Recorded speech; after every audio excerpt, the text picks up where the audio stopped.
Welcome to Real Life with Jenny. My name's Jenny Senapataratna.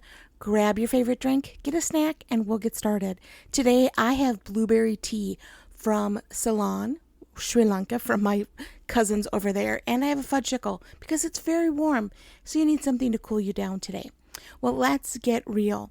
We have been on a trip where we were doing work, and because that's what we do, right? We work while we're on a trip, and we went to a huge conference. And I will tell you, it was really fun and a blast. My daughter competed. She did phenomenal. We're super proud of her. But my husband knows a lot more people than I do. That is what I discovered. I discovered that I really do not leave the house very often, I guess. I don't know. But I didn't know a whole lot of people. But I was very overwhelmed. It was a very overwhelming time. I'm probably going to talk about that in another podcast. But today I want to focus on one of the things that kind of has been mulling in my head. So one of my friends who makes me laugh every time I'm with her, she's just a blast. We went to Walmart and I'm walking down one of the aisles and some gentleman keeps going in his scooter and his shoe is left behind. And I pick up the shoe and I'm like, "Sir, I think you forgot your shoe." And I realized, okay, Walmarts are Walmarts anywhere you go, right? Here we are. This is a Walmart moment because people are just losing their shoes, which is okay. Like, you pick up the shoe, you give it to the gentleman, say, "Hey, you forgot your shoe." But we're walking through the aisles and they have items that, first of all, I've never seen before. Second of all, that have been no longer carried in my certain Walmart. And I realized, Jenny, you need to get out of the house more. Because there were items there that I had no idea were there. Because we do not go into the store for grocery shopping. In fact, we do an online thing because I know myself and I know that if I go in, okay, here's a story. Here's an honest story. There was one day I was going through Aldi and it was at my former job and the boss of the boss kind of called. The chairman of the board called me and had some questions for me. And I'm on the phone and I'm shopping and I'm filling my cart and having this conversation with the board chair. And it was not a super pleasant conversation. You know, having the board chair call you after hours is never for just kicks and giggles. How was your day, Jenny? Right?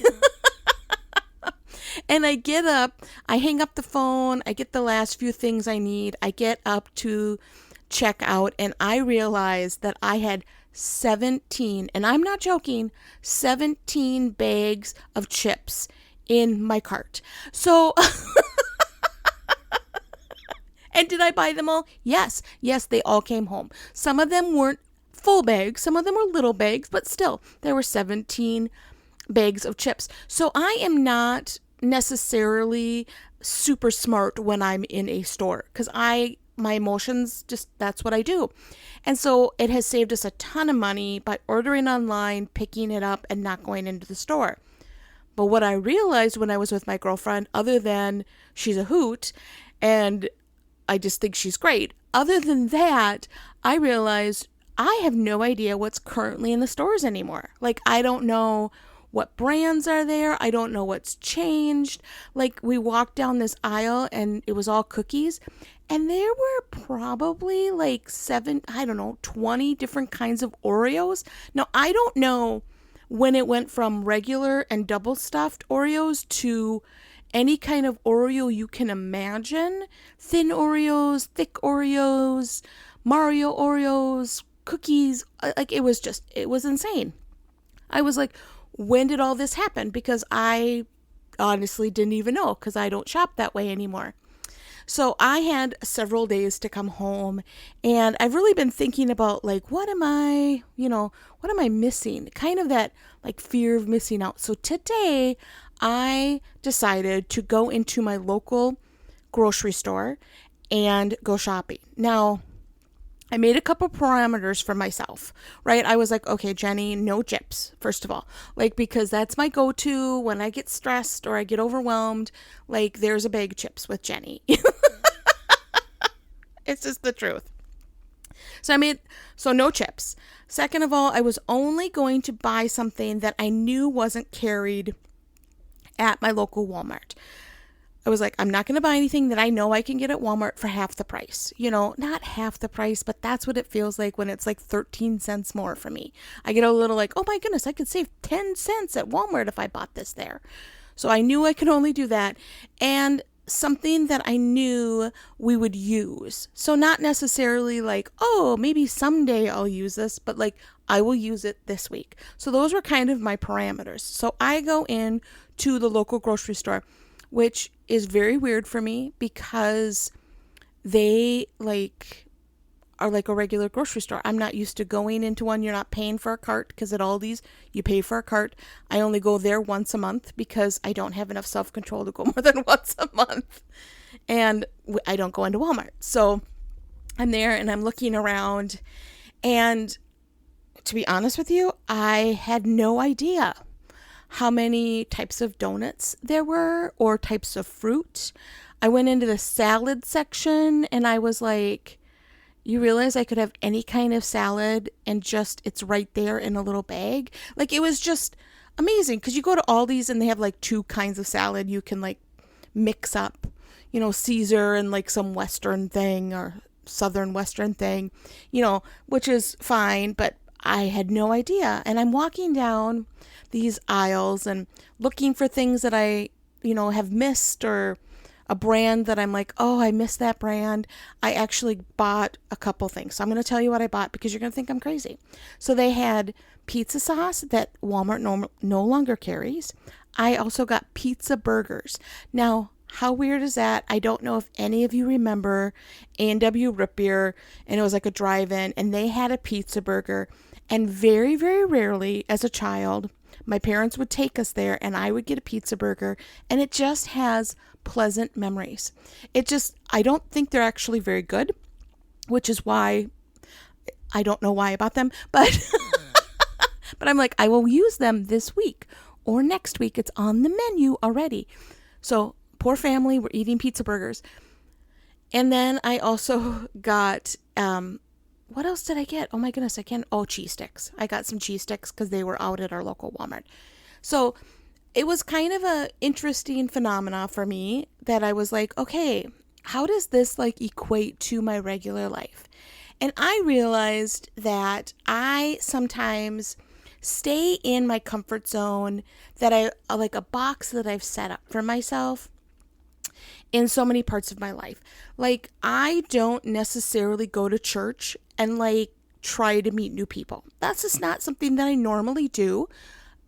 Because every week when we go to new churches, you're meeting new people, but they're not people that I'm going to see on a regular basis, right? Maybe a church we might go to once a year. There's a couple churches we go to a couple times a year, and I do have some great friends there. But when you're at your home church, it's a little more vulnerable because you know that you'll probably sit next to them again, right? And I have realized that I have really done the Walmart thing in so many parts of my life that I have kind of just stopped going and looking for new things and trying new things. And I've kind of just gone, I am comfortable picking it up, not seeing a soul, and going home, and it's very sad.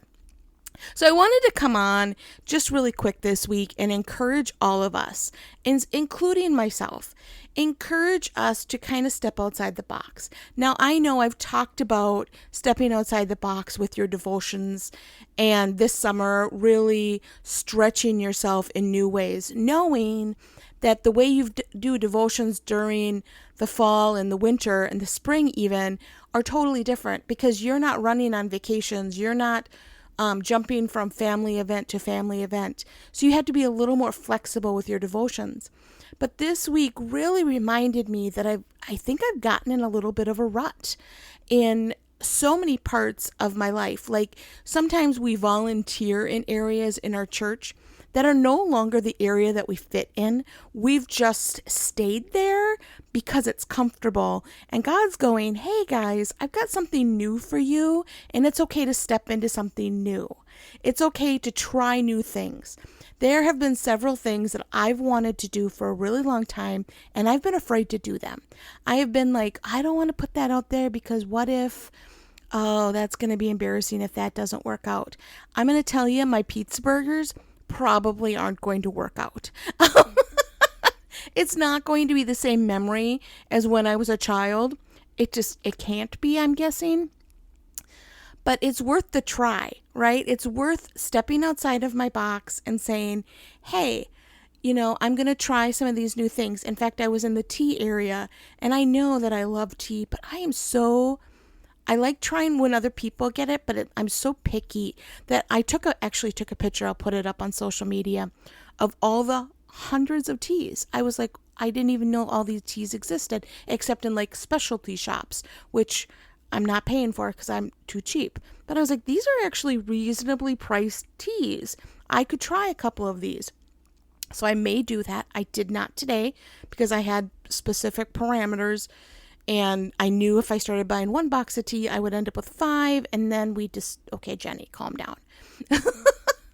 But I want to encourage you to kind of take a self-evaluation like I am right now. What am I stuck in?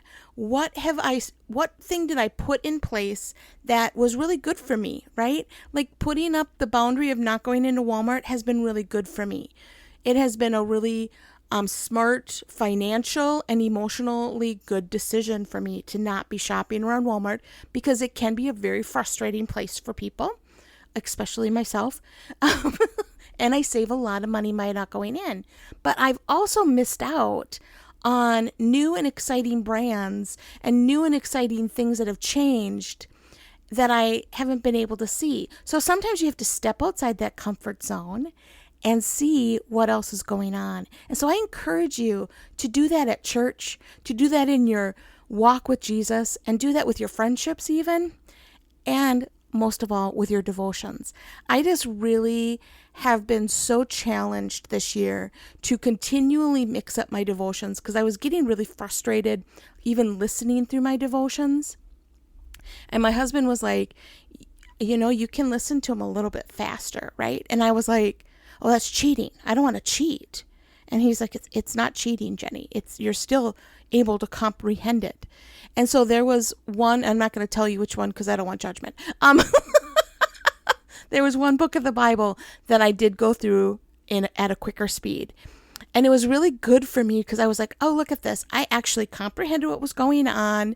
I really enjoyed it because it was at a pace that wasn't dragging. And it was like, oh, okay. And then I went back when I got into a new book of the Bible. I went back to one just so I could go a little bit slower. But it was really kind of freeing to say, hey, I am actually in control of how I do this. There is really no right or wrong way to read your Bible. Maybe I am theologically incorrect and you're like, Jenny, that's not appropriate. But really, reading your Bible is about getting to know God. It's about getting to know who He is. And I don't see anything wrong with doing that in a new and creative way. And I don't see anything wrong with changing on how you're acting at church, like how you volunteer. Maybe there's a new volunteer position that you've always kind of thought would be really fun. Maybe you want to be on the worship team. You're not going to see me there, but maybe that's something that you've always wanted to try. Maybe it's something you reach out and say, hey, I can do a couple weeks a month if you're looking for someone to come in, or I would love to go hold babies and snuggle with them while mom needs a break. Who knows what kind of opportunity that you've kind of set to the side because you're stuck in this is what we do. Or even turning to a new person at church and saying, hi, my name is Jenny, and I think I've seen you around. Who are you and how long have you been coming here? I don't know. Let's see if I do that. We'll see. But let's be challenged to step outside that box. Well, that's all I have for you this week.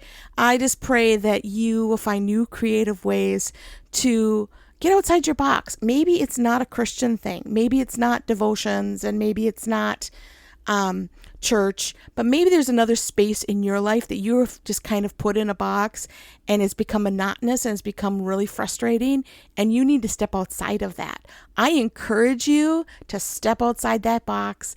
Go into the store, make some parameters. It's okay to do things safely. Like if you're looking for new friendships and new relationships, it's okay to make parameters. If you're looking for a new job, it's okay to make parameters.